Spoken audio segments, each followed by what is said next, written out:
Hi everyone, Vickieverlie here, the Rock and Roll Prophetess. Thanks for tuning in for the new moon in Sagittarius. This is happening on November 23rd of 2022 and at 5:57 p.m. Eastern Time, but times are going to vary. Again, my name is Vickieverlie. My website is vickieverlie.com, and I'm the Rock and Roll Prophetess on YouTube. Do not be fooled by imposters. Okay, so this is an intuitive astrology report.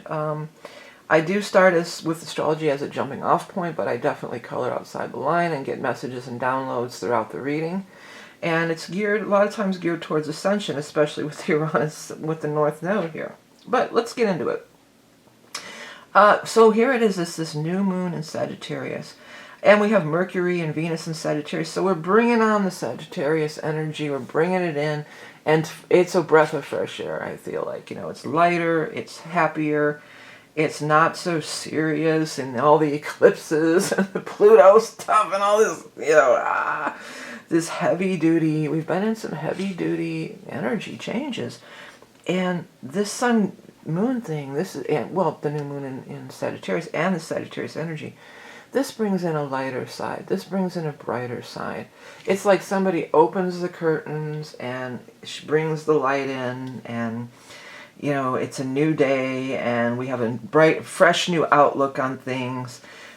Because we have the Mercury-Venus conjunction, maybe we could have some communication that is on better terms instead of, we've been in conflict, a lot of conflict going on.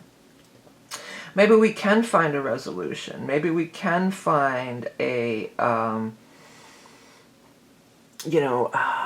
we can come to a compromise, or we can have a laugh together again. It doesn't have to be contentious. It doesn't have to be, we can be buds or pals again.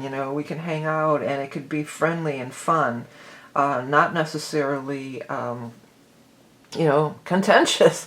I'm wondering, when is the Thanksgiving? This is really close to Thanksgiving, isn't it, in the U.S.? Let me just real quickly do a quick search on that. To see when this might be this year. Yeah, let's just see, what date is it? It's going to be on the 24th, so this is the day before the Thanksgiving. So that's, that could be, we could really have a nice, for those of you, for those of you who are not looking forward to dealing with people on Thanksgiving, it might go pretty good. It might be a good time for all. Good time is had by all. That's what the guys are saying. Well, I'm down for that, definitely. The other thing about this, the actual new moon itself at the 1 degree, that's a new beginning too. That's a fresh start. And it's also in an out of sign trine with Jupiter here. So Jupiter is the ruler of Sagittarius and the ruler of this whole, of this new moon, therefore. So Jupiter, again, upbeat, happy, expansive, lucky, fun. Maybe some of you could really get something mentally. You could get a download. You can have a higher understanding of something. You might be planning a trip or going on a trip. If you are traveling, it should go quite well. Now, let's travel stuff, because the Mercury's there, so it looks like it could be an easy travel, nice. You may communication is open, and it's a bright new beginning. You can put the past behind and move into a bright new beginning. It's like a sign of hope. That's what the guys are coming through with. Speaking of Jupiter, which is the ruler of this new moon and everything, it's moving back in, and it's, I did not mean to do that. Let's take those. I didn't realize I had the pen on. It's moving back into these, the sign. It's in Pisces, but it's moving back into a conjunction with Neptune. So the last time, we can look back to earlier in the year 2022 when Neptune conjunct Jupiter, and that was back in April.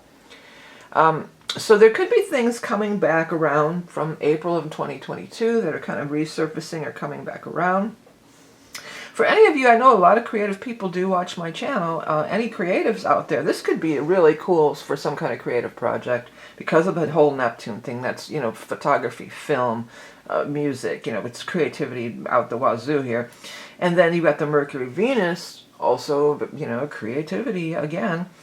And so, it could be even something maybe that you were involved in back in April and you put it down, or you were trying to get it going back in April and you said, I'll come back. It's been on the back burner. you may be pulling that thing back out again, dusting it off. They're saying the guides are coming through with dusting off your dreams. So some of you may be dusting off your dreams. And that, I could totally see that with the astrology, with the Neptune energy, because that's absolutely dreams, you know. Let me take a look at this aspect here. And what else is going on with our Neptune friend here? Well, they're not showing it, but it's definitely sextiling Pluto. See, sometimes this aspectarian, maybe I got to go in and change something here. I don't know why I wouldn't show that. That's a regular planet. It should be a... Unless I'm just not seeing it. Well, whatever. I can see it here. I don't need to go there. Yeah, this Neptune and Jupiter, yeah, it's not showing that. Oh, I guess it is. It's up there, but whatever. Yeah, it's sextiling the Pluto. So that's really cool because Pluto, everybody, oh, Pluto, it's the bad guy. Pluto's going to wreak havoc on your life and blah, blah, blah. And yeah, that can be true. That can be true. Pluto can wreak havoc on your life, but it's only if you're fighting against it. This could really allow for that flow to come through, for that surrender. That's what the guides just came through with. Surrender. Surrender to the highest calling. Surrender to the highest force. The force of nature. Yeah, that's all from the guides. Yeah. The natural flow. Right. So that is going to be a thing. And if you're willing, if you're not grabbing onto the pole when the tide's trying to sweep you away, just let go. Let go and let the wave carry you, because the wave will be strong. I know I maybe shouldn't have used that word because of the whole election thing and the wave, the blue wave and the red wave. It's not about that. It's about the flow of your life, the flow of... A little piece of fuzz on here. The flow of, you know, the universal flow, the flow of the universe. So, and that's big time here with this Jupiter Neptune. That's going to be really coming forward and kind of, you know, it's powerful yet subtle. And I think we can all take a clue from that right there. You can be powerful yet subtle. Powerful does not always mean external brute force, going to war, I'm going to kill you, I'm going to fight you, I'm going to compete against you, you know. It's the feminine, you know, it's the internal, it's the feminine, it's the attract, it's of that being in that flow, in that space, in that psychic soup of the Neptunian energy, and in that space is where you really can attract. You don't have to figure it out. It's not for you to figure it out. It's not for us to figure it out. It's for the universe. It's for us to just be in line and in tune and in the zone and in the vibe. And then allowing, receptive, allowing. It is opposing the series here. So there could be some more things that come up maybe with food. You know, some kind of thing with food shortage or supplies. But I'm not feeling like anything drastic, you know. And as in the United States anyway. You know, the whole food shortage thing, it really wasn't that bad. I mean, there's things that I couldn't find. Some things I still haven't been able to find, like brands and specific things that I like. But, you know, there was plenty of food. There was food to eat. I mean, I remember going to Europe and seeing some of the stores in there. They have one brand of soap, one kind of everything. Here's soap, you know. We go here, we got a whole aisle. We got a whole aisle. We got warehouse. You go to these, these, I'm not a member of any of these, but these warehouse places, you know, they got warehouses full of, you know, every kind of soap you could ever imagine. And so, but, you know, there was a shortage during COVID here of, you know, just disinfected hand soap, but then it came back and it was short-lived. And there's alternatives. You know, we can get by. It wasn't like people were doing without soap or without, you know, basic needs. It's just maybe you couldn't get the specific thing that you really wanted. And, you know, maybe that's just a lesson in life in general, you know, in compromise. You know, you can't always get what you want, but you get what you need, to quote the Rolling Stones, right? You get, people can be, we live in a time where everybody feels like they have the right to have things exactly the way they want, instead of being part of the larger collective and part of the larger group, which is also this Saturn and Aquarius, of course, because Saturn and Aquarius is being part of the larger group. And Saturn, while Saturn's transiting through Aquarius, these are some of the things that we're going to have to look at, you know. How are we as a tribe? How do we relate to one another? How do we get along as a group? How do we function as a group? And the Saturn is still, you know, making these squares with the nodes. So, you know, there is that push of that Saturn will, I was just telling this to somebody in a reading. A lot of times how you'll feel the energy of Saturn, it will push you. Saturn's a pusher. The pusher man. Saturn. So Saturn, you know, Saturn's a pusher. And so if you heed those pushes, though, if it's just a nudge, Saturn just nudge at first. So if you heed that nudge and you're receptive to it, you've got your spidey senses going, you got your feelers out, then you're aware, and it's not such a shock, and it's not such a big commotion. This is what the guides are coming through with. The Saturn is also trining the Mars in Gemini, which is squaring up with this Neptune stuff. So there still is this, you know, wanting to fight. Mars is still retrograde in Gemini. Again, these are both, Mars wants to go, go, go. Gemini wants to go, go, go.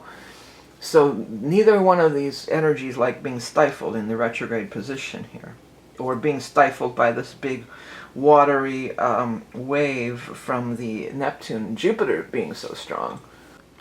Sorry for the brief interruption, I'm back. We were talking about this flow of this energy. So the universe really wants us to be in flow with this energy. Some of these aspects could be really nice. And I know this Mercury-Venus is trining with the Chiron here. And Chiron's also sextiling the Saturn here. So Chiron's involved in some harmonious aspects. So there could be healing that comes about. For many people, especially if you are creative, even if you're not like journaling or doing art, you don't have to consider yourself an artist or a writer necessarily to do these things. And they can be very, very healing. You know, just the act of writing things down or doing journaling or doing, you know, some kind of a Venusian Mercury thing, which is creativity and communication. It could be healing in a deep way and healing into, you know, into deep feelings. It could be very powerful. Looking here, the Chiron is also, looks like it's squaring the Lilith. So, you know, Chiron square the Lilith, we might, you know, we might make our demands known. We might, you know, it reminds me of a baby crying. You know, a baby's going to scream and cry until you get that, find that thing that's bothering them. You check their diaper, you see if they eat food, you see if they have gas, you know, all these different things. That's what this feels like. It's this inner wounding that's crying out. And there's avenues for healing, okay? There's avenues for healing. So that's always, you know, probably the best way to go is to do these avenues for healing, to go in that direction. We still do have, you know, these nodal connections here. We still have the Uranus's with the node. That's still in there. So again, we're being called to transition. We're being called to go to the next level. And we don't always necessarily have to wait for we don't have to convince everybody else that it's okay for us to move ahead. This is a thing within ourselves. And, you know, this could also be, we don't have to spew anger or anything at people that aren't moving ahead or don't see the light that's shining through with the bright Sagittarius vibe, you know. Not everybody's ascending or changing at the same rate. And you don't need to get in an argument or try to convince anybody else. You don't have to get their permission or you know, for you to move forward. You know, the Uranian energy is which is you know, the Aquarian energy, same vibe here. If you're not following, you know, it is being part of the group and all that stuff, but it's not about letting the group hold you down. And that's what's one of the things that Saturn can maybe help you see and help you look at. Am I holding myself back from really expressing my true fullest potential because nobody else is doing it? Or people might say something about me. Who do they think they are? Or this or that, you know. Who cares? If you've got that inner prompting, if you're feeling that inner knowing, if you're feeling that inner calling, then you need to act on it. Well, you can do what you want, but you're being called to act on your own soul's mission, your own soul's journey, your own inner knowing. And what everybody else is doing, you know, what is that saying about what everybody else thinks of me is none of my business? Yeah, that's a good one, because it is true. Break away from the group, because you may find a new group. Chances are you definitely will, you know, joining in with your new tribe. And maybe your new tribe, I mean, honestly, maybe your party, many of us are connecting with the higher collectives too. And maybe other people look at you and say, what are you, nuts? Or you have these past life memories. I caught the tail end of it last night, the snake pit. Dun, dun, dun. I remember that. My mom always watched, that was one of my mom's favorite movies. If you've ever seen it, it's pretty intense. But, you know, it wasn't uncommon. It was another movie, too, that somebody was watching. I walked in on it, and it was this woman in an asylum. It was like, what's with all this, you know? What's the universe trying to tell me? But it's really about purging those fears, you know. There's been times, there's people that are alive today that may have been lobotomized or institutionalized because they heard voices or communicating with something outside the 3D realm. But Uranus is calling us to go outside the 3D realm, into higher dimensional healings. And this is, you know, this has come up in my channelings again and again. When the atmosphere, it has to be fertile in order for certain things to happen. And while we're so out of balance, we're creating an imbalance in the atmosphere that is blocking us from moving forward to the next step as a collective, as humanity. So we've just got to keep, and it's not about trying to convince anybody. That's old paradigm stuff, you know, fighting or trying to convince anybody or needing anybody's approval, you know. Just let your freak flag fly. That's what Uranus's big message is. Show us your freak flag. That's what Uranus is saying. And like I always say, I mean, that makes the world more interesting. Why fight against it? It's so... Resistance is futile. I just noticed we've got this Vesta over here at 0 degrees. So real close square here to the actual new moon point. You know, the Vestal Virgins, I always feel, I mean, it's kind of an exclusive club, the Vestal Virgins. They were an elite group. But it's about the hearth and the healing. And it's about the feminine, through the feminine energy, which is exactly what I talked about. You know, we want to have a bright attitude, and that is, you know, put that energy in your aura. Because when I think of the feminine energy, the divine feminine, me coming from being tarot, I always go to the Empress, you know. I'm going to try to pull her out. I have my little mini deck here real quick, because that is the divine feminine. There's the divine feminine incarnate in the Empress. In the traditional, you know, Smith deck, Rider-Waite-Smith. Hope you can see it. But she sits in comfort. She sits in her energy. She's not trying to convince anybody of anything. She's not running around trying to get people on board or do anything else. She is sitting in her vibe, sitting in her comfort. And, you know, Lilith is down there in Cancer, and I feel like Lilith is not really that comfortable with that. Lilith is kind of the alpha female, you know, the alpha, I'm not taking your shit from anybody vibe, you know, playing in the man's world, fighting fire with fire, you could almost say, even though it's water energy, but like trying to compete against men, or not necessarily men, because this isn't just about gender, this is just about traditional archetypes, you know. The masculine Mars energy of, well, I'm going to compete against you, I'm going to fight you, we're going to, whoever's the strongest wins, you know. I'm hearing about whoever gets the mostest. What is there? Some saying like that. So, whoever something gets the mostest, you know, winner take all, or I'm going to conquer you, and all this stuff, you know. That's old paradigm. And it's causing our whole dimensional frequency, our whole earth plane vibe to be out of whack. It's out of balance. It's out of whack. It's infertile. In order for new growth, we need fertile ground, and that's the Empress energy. That's what the divine feminine brings in. The fertile ground to plant your seeds. You don't go out there, you plant your seeds in the garden, you don't go out there and kick the plants and yell at them. And, and studies have shown that they will not thrive. They will not thrive. Just like the Dr. Emoto with the water, there's definitely studies out there. I can't quote the person. If anybody knows, look down below what they did. Where they kill the plants, they go in the greenhouse, and somebody comes in and they break the plant apart and kill it and everything, and then they put the electrodes on the plants, and the same guy comes in and the other plants are scared.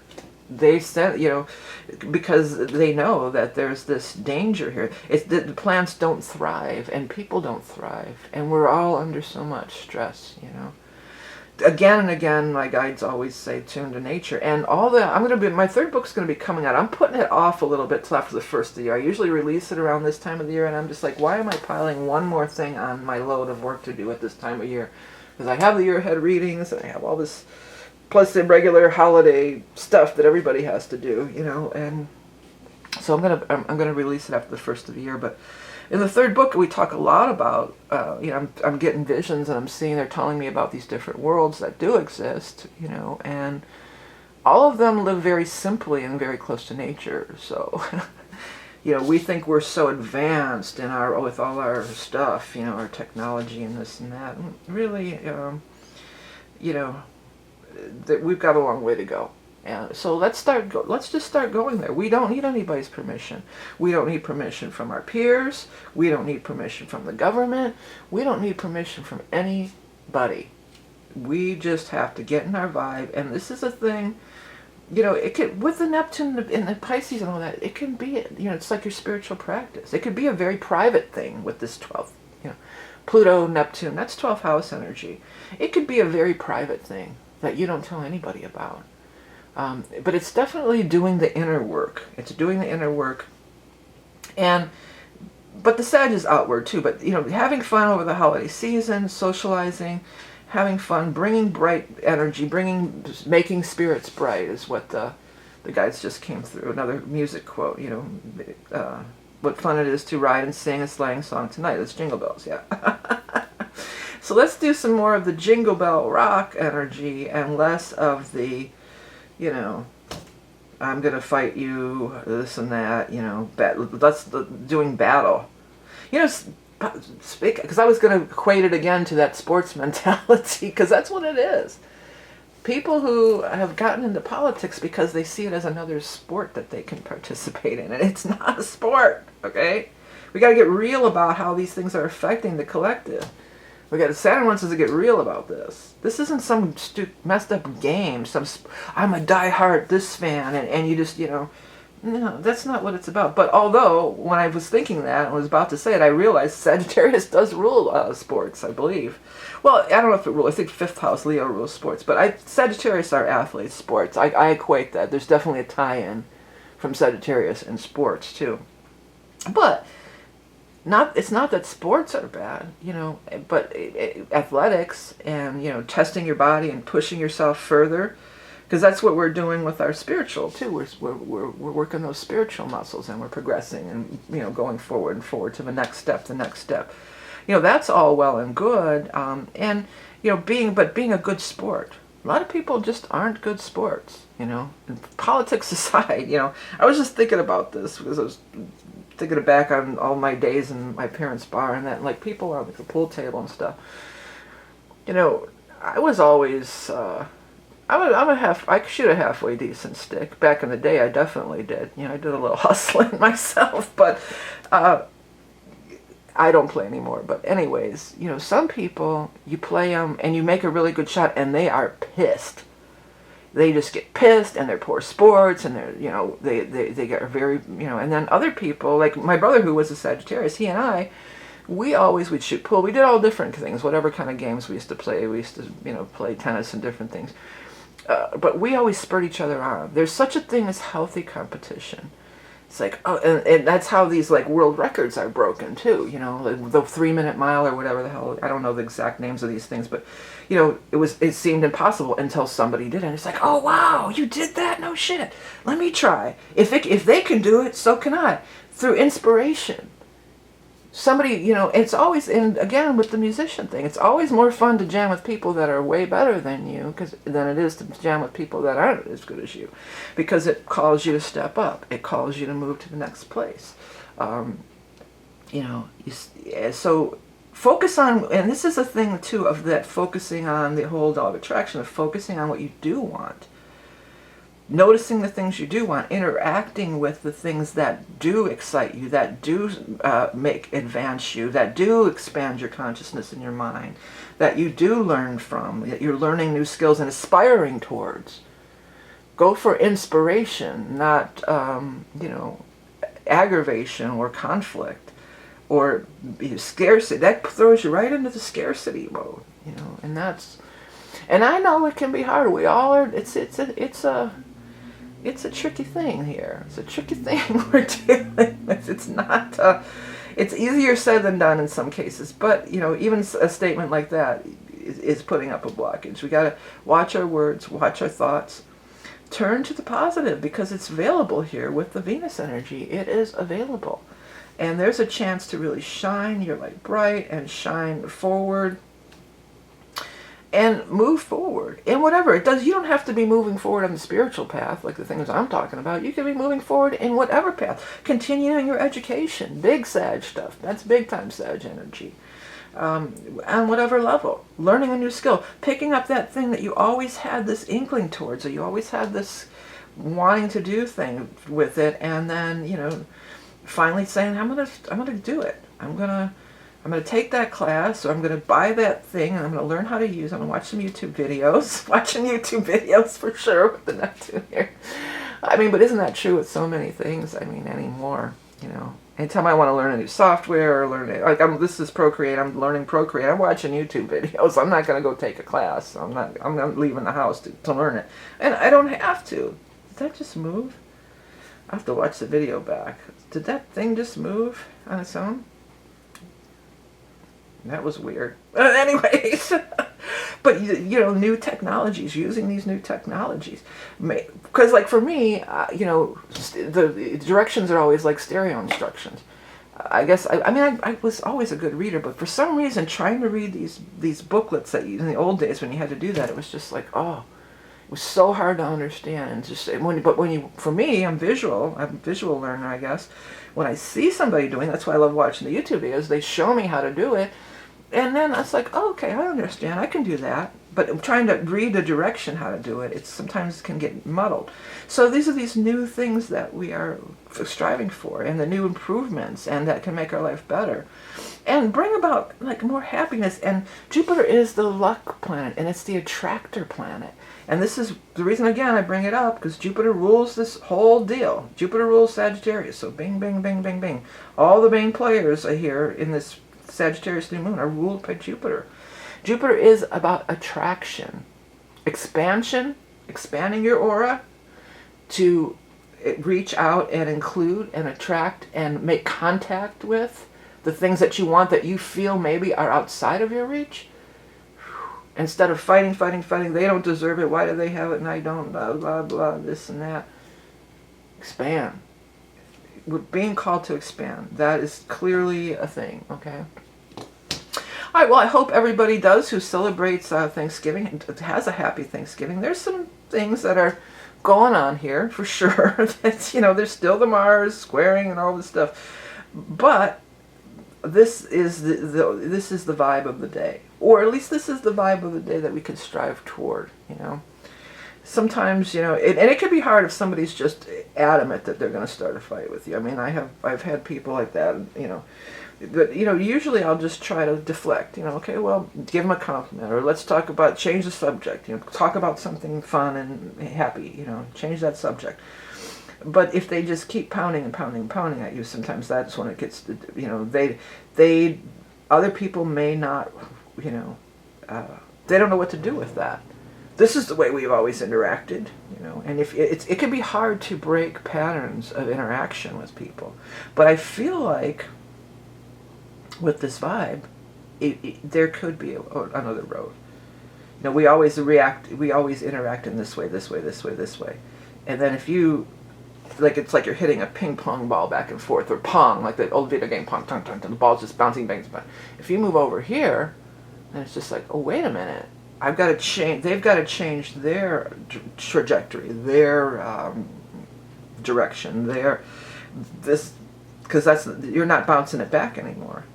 Just step aside and let that fly, and just stand over here with a big grin, like, now what are we gonna do?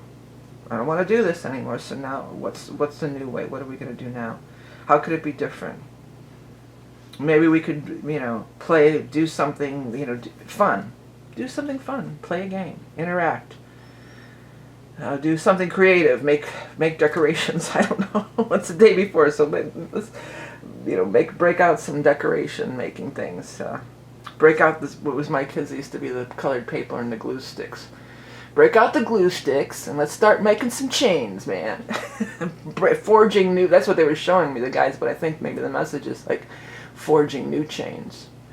Forging new neural pathways, new connections, new DNA, altering our DNA even. Yeah, baby, I get that. Anyhow. Yeah, Pallas, one last thing I just saw before I was going to wrap it up here, but Pallas is opposing the Pluto, and Pallas is a minor player, it's an asteroid or whatever, but I feel a nice vibe from this, making changes where everyone feels nurtured and cared for, bringing in new ideas and new solutions where everybody feels comfortable or nurtured or cared for in some way. All right, everybody. Hey, don't forget I do have the year ahead readings still available if you're interested. It's a look at these major astrology transits, including the eclipses and where all these big, and any other transits I happen to spot, in your chart too. But mainly we're looking at the eclipses for 2023, and we're looking at the big transit changes, the Pluto, Saturn nodes changing sign, and how it might affect you. And then we go into a tarot reading. It's the 4 quarters of the year, and psychic tarot reading, and then I even pull an animal totem card at the end of it. My most popular reading will be available for a limited time. You got about another month to get in on that. If you're interested, check it out. Remember your love and beauty incarnate. Keep the mood light. This is a time to light mood, and the planets could help us in keeping that light mood, keeping that, go towards the fun, the laughter. And if you are playing games at Thanksgiving, you don't have to be a poor sport if you lose, It's all for fun. It's all in good fun. All right? All right, everybody. Have the best holiday and the best new moon in November 23rd in Sagittarius. Hit that subscribe button if you enjoy this content, please. It really helps me. And thanks for tuning in. Talk again soon. Bye.